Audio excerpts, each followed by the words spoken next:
स्वार्थी, लोभी, डिंक मार, अभिमानी, निंदक, माता पिता की आज्ञा टालने वाले, कृतज्ञ, अपवित्र, दया रहित, क्षमा रहित, दोष लगाने वाले, असंयमी, कठोर, भले के बैरी, विश्वासघाती, ढीठ, घमंडी और परमेश्वर के नहीं वरन सुख विलास ही के चाहने वाले होंगे। वे भक्ति का भेष तो धरेंगे पर उसकी शक्ति को न मानेंगे। ऐसों से परे रहना। बस हालेलुया। क्या आपने परमेश्वर के वचन को सुना? कितने लोगों ने सुना? हाथ उठाइए। मैं भी सुना। हालेलुया। क्या आपको लगता है जो वचन में लिखा गया है 2 तीमुथियुस में 3 अध्याय में, अंतिम दिनों का अधर्म जो बढ़ने वाला है, क्या आपने इन चीजों में जो परमेश्वर के वचन जो पौलुस लिखे हैं, जो इसमें पौलुस क्या समझाने चाहते हैं, जो तीमुथियुस का पत्री में लिखा गया है, कौन सा ऐसा इसमें एक खतरनाक पाप है? इस वचन को मैं जब पढ़ रहा था तो एक ऐसा इसमें पाप है, सच में मुझे मेरी आंखें खुल गई इन बातों से। हालेलुया।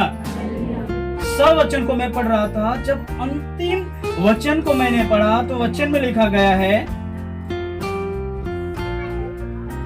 वे भक्ति का भेष तो धरेंगे पर उसकी शक्ति को न मानेंगे। हालेलुया। हालेलुया। परमेश्वर के नहीं वरन सुख विलास को चाहने वाले होंगे। हालेलुया। मैं आपको एक बात बताना चाहता हूँ, सच में जब परमेश्वर का वचन जब मैं पढ़ रहा था, मेरी आंखें खुल गई।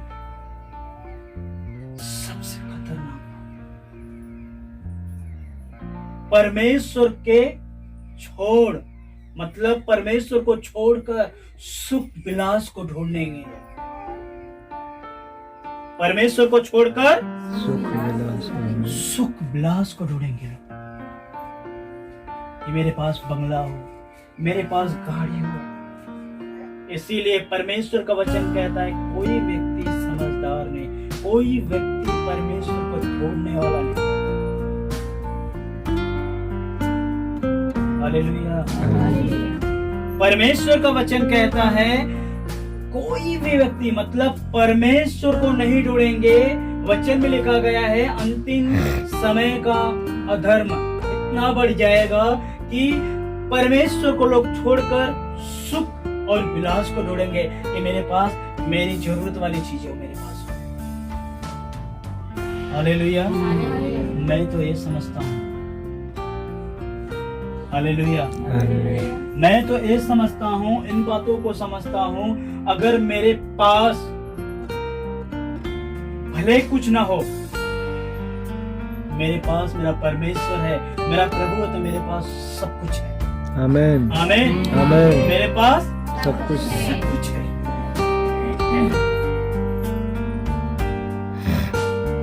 इन बातों को हमें समझना जरूरी है।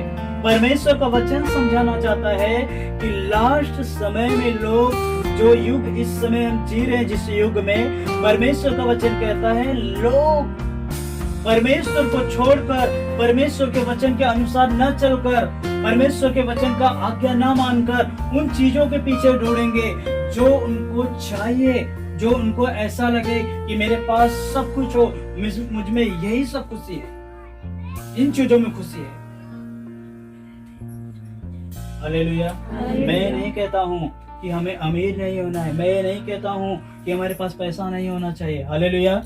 सब कुछ होना चाहिए। अगर आपके पास सब कुछ भी रहते हुए अगर परमेश्वर आपके पास नहीं है, तो मैं आपको एक बात बताना चाहता हूँ, आपके पास कुछ भी नहीं है। जो आशीष परमेश्वर की ओर से मिलती है, सच में मैं आपको एक बात बताना चाहता हूँ, वह व्यक्ति उस आशीष को नहीं देखेगा, वह व्यक्ति परमेश्वर को देखेगा कि उसकी मेरी आशीष उसकी तरफ से आती है। हालेलुया। बहुत बहनें ऐसी हैं जो हर समय अपने पति से झगड़े करती हैं कि मुझे ये बनवा दो, मुझे ये चाहिए, मुझे ये दो, तुम कुछ नहीं देते हो। हालेलुया। मैं आपको एक बात बताना चाहता हूँ, आपका धन इस समय जरूरत है कि हम अपना धन स्वर्ग में इकट्ठा करें। अगर आपके पति के पास कुछ पैसे नहीं है तो आप उन्हें बार बार टॉर्चर मत करो कि नहीं मुझे दो मुझे दो मुझे दो। जितने में आप हो उतना में ही आप संतोष करो। हालेलुया। इन चीजों को हमें समझना जरूरी है। मैं सच में जब वचन को पढ़ रहा था तो मेरी आंखें खुल गई कि अंतिम समय का जो अधर्म है इतना बढ़ेगा, जो इस समय बढ़ भी गया है। लोग परमेश्वर को नहीं, सुख विलास को ही खोजेंगे।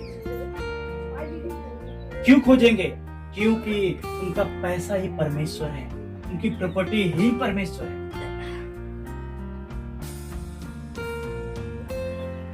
हालेलुया। सच में आपको एक बात बताना चाहूं, जो चीज आप यहाँ से सुन रहे हो ना, ये व्यर्थ नहीं है। ये हमारे और आपके